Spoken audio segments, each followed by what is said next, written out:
What's up, everybody? Welcome into the Next Pats podcast. I'm Phil Perry. We've got an amazing guest for you this week. It's Hall of Famer Kurt Warner. Kurt Warner is really diving into the quarterbacking film week after week after week, not only for his job on NFL Network as an analyst there, but also for his QB Confidential page. He's on YouTube. He's breaking down footwork. He's breaking down reads. Really, really fascinating stuff if you're into all the ins and outs of playing the most difficult position in professional sports, in my opinion. And of course, as part of his study, he has studied Mac Jones very closely. He studied Mac Jones' college tape before the draft. He did a series of videos on Mac Jones on YouTube during preseason, liked some of the things he saw there, also didn't love some of the things that he saw from Mac Jones. And obviously now he has 6 games of regular season tape to dive into on Jones. And some of the themes that come up in our conversation, I think will be really interesting to you all, because it gets back to this core idea of what do you want at the quarterback position? Because Kurt Warner loves the fact that Mac Jones is accurate. He loves the fact that he throws with anticipation and that he's willing to take the check down. But, and here's the but does that style of play lend itself to winning in the NFL? Because we've seen it, the Patriots are 1-3 in one-score games this year. And are those losses on Mac Jones? I would say no, probably not. But by the same token, you could say, did he do enough in those games? Did he push the ball down the field enough? Was he aggressive enough in those moments to be able to help the Patriots overcome some of their other mistakes at other positions? Because that's the quarterback position in a nutshell. You have to make the people around you better. You have to hide some of the mistakes that your team makes on a week-to-week basis, because you're the one with the ball in your hands on every single snap. And so Kurt really does a great job with us here on Next Pats in terms of getting into that balance and how you can strike it. And as a young player, where you should be at this point in time. And again, he's high on Mac Jones. He likes Mac Jones. But there are some things there that Mac Jones could do in order to help the Patriots maybe not be a 2-4 team, maybe be a 3-3 team. Who knows? Maybe even a 4-2 team. And so let's get to that conversation right now with Kurt Warner, because I learned a lot, and I'm sure you will too. Here's Kurt.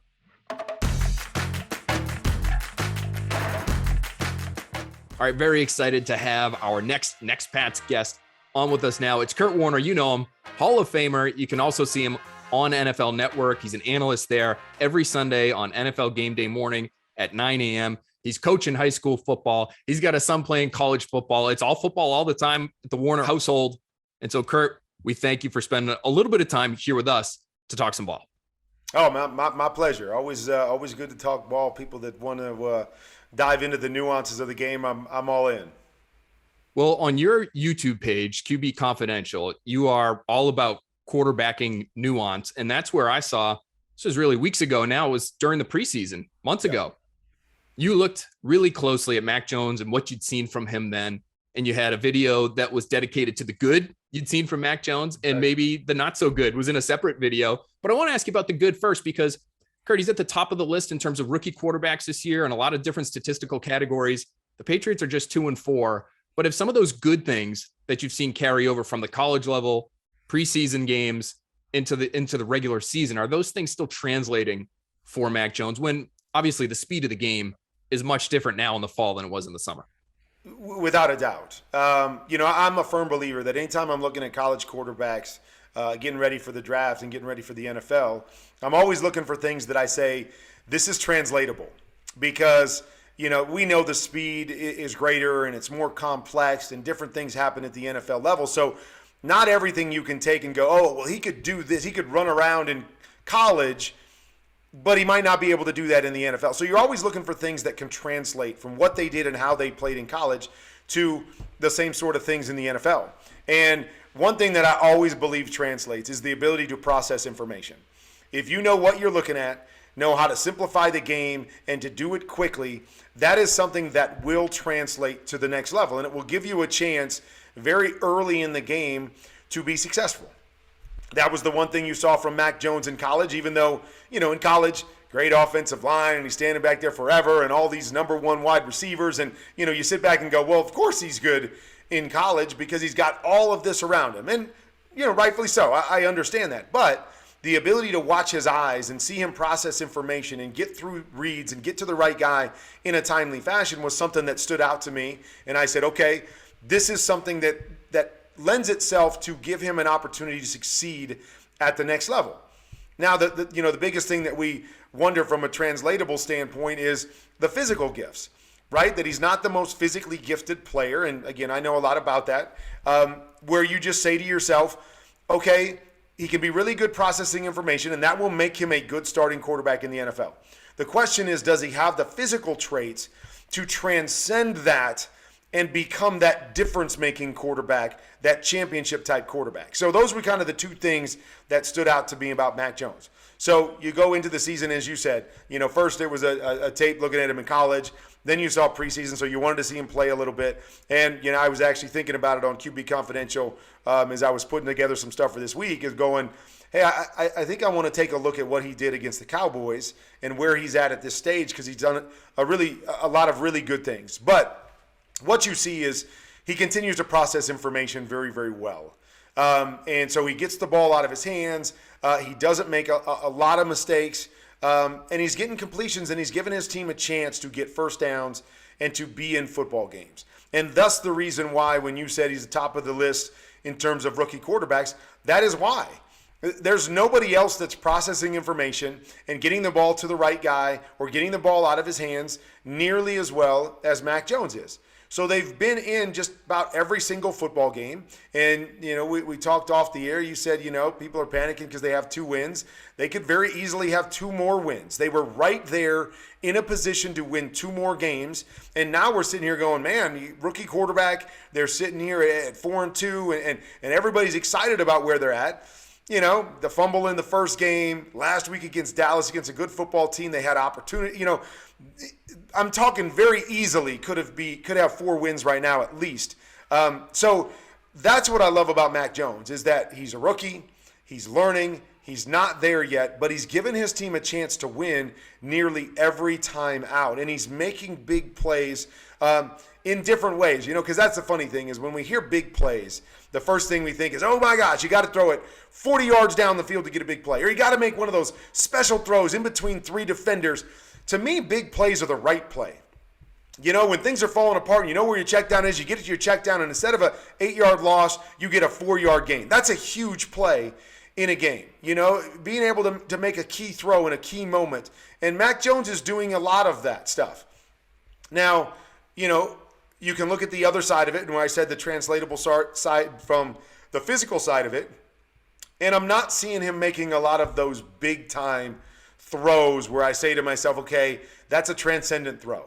A lot of what he's done early in the season has been process information, get it to the right guy, get completions, get first downs, and hope that will be enough to get us wins. Because, if I'm looking at it from a New England Patriots standpoint, I'm saying, yeah, we've been close a couple times, but we're not scoring that many points, right? We're hovering right around that 20, 22 point range.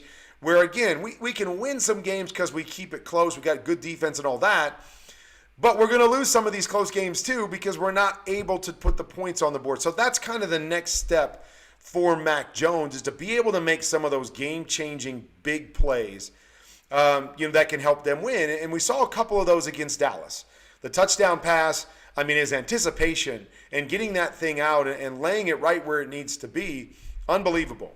The 7 pump, the double move to Bourne, was a great play. Now, if the defense played it quite right, that could have been an ugly play as well. And so he made the throw, and it works out. And again, all quarterbacks, we've all done that, right? Where, we made the right play or right throw, and we got it in there, and it made a big play. But we look at the tape and we go, I got a little lucky on that one. But nonetheless, the point being is that coming off a pick six, you come back and you throw a dime, and you don't lose your confidence, and you attack down the field, and you get a touchdown, and again, you put your team in a position to win.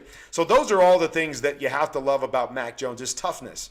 He's got hit a lot, and he doesn't flinch. He doesn't worry about it. He comes back and he makes a play the next time. So there's some things that I really, really like about what I'm seeing from Mac Jones that let me know, hey, this guy is going to be a good quality starter in this league for a long time. The one question will be, Will he be a championship type quarterback? And if he is, what does that look like? Where does he make the game-changing plays for his team? Is it the physical stuff? Maybe that comes along and maybe we see something there. Maybe it's not. Maybe he's got to be the guy that dissects teams and does everything right and is a perfect complementary player to Bill Belichick, and that's why they become a championship team. So that's the one piece, as with all young guys, right? They can even have a great first year and you don't really know who they are until you see it for a couple years. That's the one piece that we're waiting to see with Mac Jones, but I think he's been extremely impressive, and I think, New England has to be happy, and anybody that, we're questioning whether he could be that kind of guy at this level, I think those questions have been answered. He can be a starter in this league and be very, very good. It's just a question of how good. So, Kurt, I'm going to try to put together a couple things that you just mentioned there, because he has been hit a lot, and especially early in the season, through the first month of the season. I mean, he was on record pace in terms of the number of hits taken. He would have been at the top of the list in terms of quarterbacks that have played the last decade if he continued on that trajectory. Can a start like that make a quarterback kind of go back into his shell a little bit? Because it sounds like some of the plays that maybe he's leaving out there, or some of the meat that maybe is being left on the bone at times, is maybe what's potentially holding this team back in some respects. And so are those two things related, do you think? I don't think they're related in this situation. They can be related. My high school son that plays quarterback, we struggle at times to block guys up front. And, oftentimes I'll see him, he's falling away from a throw and he's not getting set up. And, and I got to talk to him all the time. And one of the phrases I always use, and I had to use when I was playing, was you got to trust those 5 guys up front even when they give you no reason to trust them. You got to believe they're going to do their job even when they haven't done their job. And it's the same with the receiver. I got to expect him to be where he's supposed to be, when he's supposed to be there. And if he doesn't, and I throw an interception, I got to trust him the next time. Otherwise, it's going to lead to bad things. But it's not, it's easy to say. It's a hard thing to do. It's hard to do when you're getting hit and you're getting hit and you're getting hit, to not change the way you're thinking, or not drop your eyes, or not say, I got to get off that real quick and not let it play out and throw my check down. It's a hard thing to do. It can be interrelated. I just don't see that with Mac Jones. Mac Jones, to me, continues to sit in there. And what I would say is, sometimes getting to his check down really quickly, I've seen that since game 1. I've seen that in the preseason. So it's not something that I say to myself, he's changing the way he's playing because he's getting hit. That just is kind of the nature of how he plays. And the ironic part is, it's very much like Tom Brady plays. If you're following QB Confidential, I did a breakdown of Brady on Monday. And the thing that I love about Tom Brady, and it's very much how I played, is that, I always talk about, as a quarterback, make the game as simple as possible, as quickly as possible. So what does that mean? That simply means, hey, if I'm getting this coverage, I've got a guy attacking the Mike linebacker high, and I got a guy attacking him low. So my only goal is look at the Mike linebacker. Mike linebacker gets depth, throw it underneath. Mike linebacker squats, throw it over the top of him. If I can make the game that simple, that quickly, I can have success. And so a big part of my breakdown with Tom Brady was a bunch of checkdowns. But it was checkdowns that got him 6 yards, got him 7 yards, got him 8 yards, got him 9 yards. And ultimately the big plays will come, but do you have the patience to go, A, I know what I'm reading and how to read it, and B, I'm willing to throw 10 checkdowns a game to get me 4 or 5 yards because I know that it will keep me on schedule and be successful. Now the fine balance between the two is being ready to take the big shot when the big shot's there. Not just going, I know where the check down is, let me get a check down. Let me get a check down. I need to make those big plays when they're there, and that's what's made Tom Brady great forever, is he's willing to take the 5-yard play every single time, but he's always ready to make the big play, and he can make the big play when it presents itself to him, and that to me is where Mac Jones has to go, is not getting through things too fast that you're passing and missing the big opportunity. Even though you're getting checkdowns and it's keeping you in games, you have to be able to do both. Make the right decision, but also make the big play when it's presented to you. And that's the one thing, as you were talking about, Phil, is that, early in the year, I've seen him miss some of those bigger opportunities as he's, worked through things too quickly, or he's looking to get a completion as opposed to making the game-changing play. And that may be the difference between them being 2-4 and being 4-2. Because that's how the game is played. quarterback position, you got to make the layups. You got to do the right thing most of the time. But you got to give me some kind of game-changing play, especially when you're playing against good teams, or you're going to lose those games. And you can look around the league and say to yourself, teams that are winning in this league, they've got a quarterback that's making those game-changing plays. Can be a lot of different ways that guys make them. You know, some guys run around and make throws on the run. Lamar Jackson can do a lot of those things. Maybe he's making plays with his legs. Josh Allen, both of those things. You know, Aaron Rodgers, both of those things. And then guys like Tom Brady will make those game-changing plays on the move. You know, to finish the game against Philly last Thursday night, he's rolling out to his right and he throws a dime on the run. And again, it wasn't flashy. It was just the play that needed to be made, and it extended something, and it made the big play that allowed them to kneel the football and finish out that game. And quarterbacks have to do that. And that to me is where, again, I don't expect it from Mac. You know, that's the first thing is we got to understand, I don't expect it from those young quarterbacks yet. I don't expect them to make all the right plays and make the big plays right now. That's just not how it works. The question is, okay, are you making enough right plays for us to win, or are you making enough big plays, even though you're making mistakes, for us to win? Because that ratio has to be somewhere in a winning formula. And right now, most of the young guys aren't playing in that winning formula. Mac's making a lot of right plays, not enough big plays. You look at Trevor Lawrence. He's making a lot of big plays, not enough right plays. And so it's that combination of both that really separates quarterbacks. And you're just kind of waiting to see if these guys can settle in and get that right ratio between the two. Well, that balance you talk about is so fascinating. And it's fascinating even on another level for us this week, because we've got this great juxtaposition of Mac Jones versus Zach Wilson. So, Kurt, if you were a team builder right now, would you go with the guy who might be more willing to make that explosive play, even if it comes with more mistakes? Or would you maybe go with the guy and try to build around the guy who maybe understands the position a little bit better and makes more of those right decisions, as you call them? Well, that's a tough question, because I believe you have to have both parts of the equation to be a championship quarterback. And so, you know, I mentioned myself earlier that Tom Brady's another great example, is that, you know, we weren't the most talented guys across the board physically, but both of us did have, you know, the high-end ability to throw the football, to make those difference-making throws. And so when you ask that question, it's hard, because I haven't seen Zach make enough of the right decisions to know if you can't make the right decisions, you'll never win in this league. So that's first and foremost. If you're not that guy and you're going to just try to, you know, live on making a special play, you'll never be successful in this league. So I don't want that guy. But we've seen Zach make the wow plays. We've seen him make the special big-time throws that say, okay, I know he's got that piece, but I don't know if he's got the other one. And Mac is exactly the opposite. So Mac has the make the right play piece that I know will give me a chance to win a lot of games for a long time. I don't know if he's got the other piece. And so when you ask me who I would take, if I'm just going off of that, I'm taking Mac. Because I know if I have Mac, even if he can't carry me to a championship, if I can put a good team around him, we can win a championship with that kind of guy.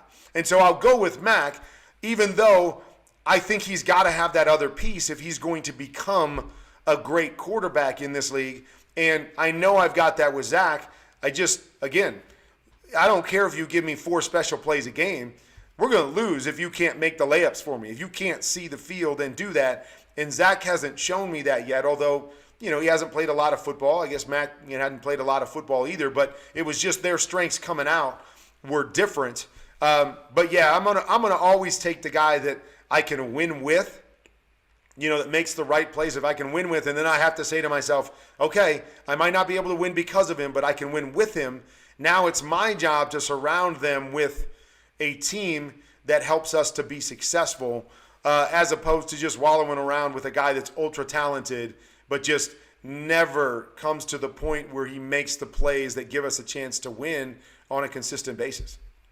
I love that discussion, especially with all the new young quarterbacks coming into the league. Win because of, or just win with, you know, making the transcendent play versus making the right play.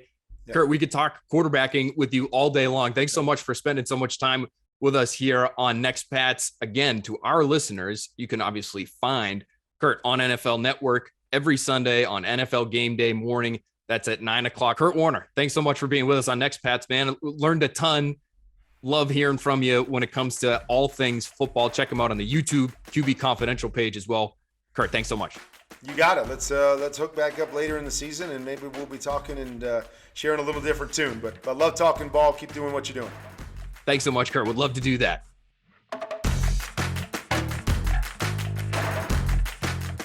All right. Not every week we can get a Pro Football Hall of Famer on Next Pats. I mean, we'll try. Don't get me wrong. We'll try. But we love that we were able to have Kurt Warner on the pod this week. Again, because he loves talking ball. He just wants to be talking about how the sport works. And it's so helpful to me, honestly, as somebody who's covering a football team, to just try to be a little bit more informed. I mean, we get a lot from whether it's a Bill Belichick press conference, if he's teaching us something on a given day and he's in that sort of mode, or it's some of the players that we've talked to over the years that have taught us so much about this sport and about this team and about how they do things. But when we can talk to people like Kurt Warner or Matt Castle or Ted Johnson every week on the breakdown, like those are the kinds of insights that you're not going to get anywhere else. And so I love that conversation. I love it going into this game, having spoken to a number of scouts, executives, touch base with a few coaches this week leading up to Jones versus Wilson, to have that conversation. What would you do? Who would you rather have, knowing what you know now? And what was interesting to me was, for the most part, the people that I spoke to that are in the league all say you still have to give Wilson time. Even though what you've seen has not been pretty, you do still see those flashes, as Kurt mentioned, those flashes of brilliance, the ability to throw on the run 60 yards down the field, outside the pocket with a rusher in your face. There's just not that many humans on the planet who can execute those sorts of athletic feats. Mac Jones isn't one of those guys. Zach Wilson is. So can you teach Zach Wilson to be a quarterback? Can you teach him to play the position the way Mac Jones plays it, and then allow him to, in certain moments, tap into that rare physical skill set? Or would you rather just have the guy who understands the game? I can tell you the Patriots are very happy with their guy, okay, at all levels. They love what they've seen from Mac Jones. And to me, if you've been following along in the podcast, you know how I feel already. I think he's already one of their best players on the roster. That doesn't mean he can't improve. And I'm with Kurt Warner on a lot of this. You know, if he's able to, in certain moments, and I don't necessarily put this on Josh McDaniels, because there are opportunities for Mac Jones to maybe try to take what's there from an explosive play standpoint more often than we think. It's not glaring.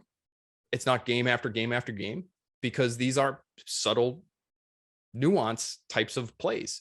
Do you take the check down? Do you take the swing route and throw it along the line of scrimmage? Or do you take the curl for 8? Are you willing to throw with anticipation and put it into a tighter window and put it on the right shoulder? Because that could be the difference between picking up a first down on that series or not. And that could mean the difference between points or no points. I think those are the kinds of decisions that Kurt Warner's talking about. And again, if you check out, even if you just go back and watch the preseason stuff on Mac Jones, I think that would even be enlightening for folks, because even though the game is much different, preseason to regular season, you can see the kinds of decisions that Kurt Warner's talking about. It's not that Mac Jones is passing up a 60-yard gain to throw it to the running back over the middle for 3. That's not what it is. It's, did you see that dig early enough for 12 or 15? Or were you too quick to get to the tight end leaking out into the flat for 4? And those can be game-changing plays. You might be making the right play over and over and over again, but can you occasionally make that transcendent play? And that's what makes great quarterbacks in this league. That might be the difference between Mac Jones's ceiling being somebody like Derek Carr or Kirk Cousins, or his ceiling being somebody like Drew Brees or Tom Brady. You know, I mean, that is obviously pie in the sky, and that is the high end. But there are examples, obviously, of not incredibly athletic, not incredibly strong armed quarterbacks, although I think Brady's arm doesn't get enough credit. But there are examples of those guys. Kurt Warner put himself in that conversation when we just had that chat. Tons of examples of guys playing from the pocket without an unbelievable skill set and coming away with unbelievable results. Can Mac Jones be that guy? Or is he going to be more a middle of the pack passer, which, again, getting back to some of our team building discussions, even if he's middle of the pack, still really valuable on a rookie contract, especially. But that's the difference between great and good. If you're good, is it good enough for your team to be among the cream of the NFL? We can have that conversation all day long. The fact that we were able to have it today with Kurt Warner makes this a really fun day for me. Hopefully it was a fun listen for you. Make sure you're checking back in with us next week on Next Pat. I'm sure we'll talk Mac Jones. I think we should do a little bit of an overview too. We're getting close to that midpoint of the season. We should be looking big picture at some of these younger players. You can read what I have to say on a few of them in a recent piece that just went up on NBCSportsBoston.com about 5 guys that really need to step up ASAP for the Patriots to improve. A couple of young players in there that haven't quite progressed the way we've expected them to. And there's still time, but they're going to need a jolt at certain spots. And there are a couple of young guys that I think have the potential to give them that jolt. So make sure you go check out that piece on NBCSportsBoston.com. And we'll be right back here on Next Pats, talking to you next week. Thanks for listening. Please rate, comment, subscribe, and we'll chat with you very soon.